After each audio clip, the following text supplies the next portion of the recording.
بسم الله الرحمن الرحيم. والنازعات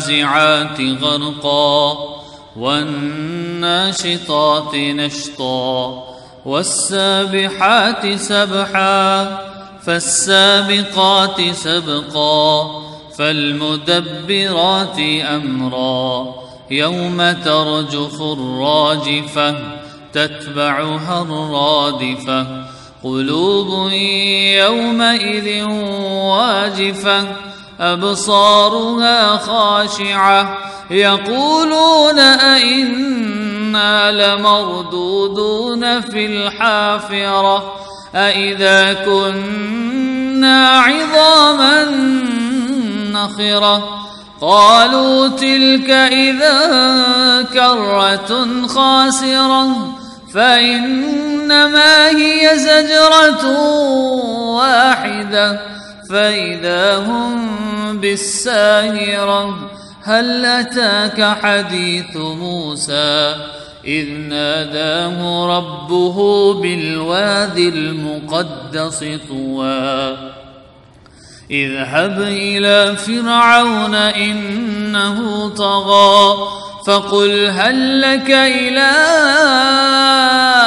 أن تزكى وأهديك إلى ربك فتخشى فأراه الآية الكبرى فكذب وعصى ثم أدبر يسعى فحشر فنادى فقال أنا ربكم الأعلى فأخذه الله نكال الآخرة والأولى إن في ذلك لعبرة لمن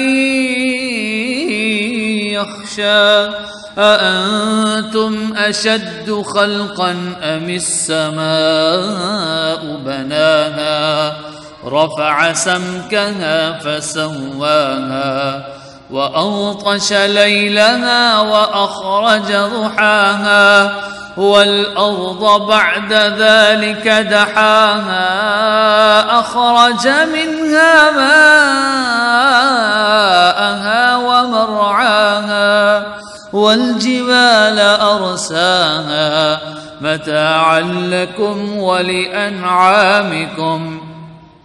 فإذا جاءت الطامة الكبرى يوم يتذكر الإنسان ما سعى وبرزت الجحيم لمن يرى فأما من طغى وآثر الحياة الدنيا فإن الجحيم هي المأوى وأما من خاف مقام ربه ونهى النفس عن الهوى فإن الجنة هي المأوى يسألونك عن الساعة أيان مرساها فيما أنت من ذكراها إلى ربك منتهاها إنما أنت منذر من يخشاها كأنهم يوم يرونها لم يلبثوا إلا عشية أو ضحاها صدق الله العظيم.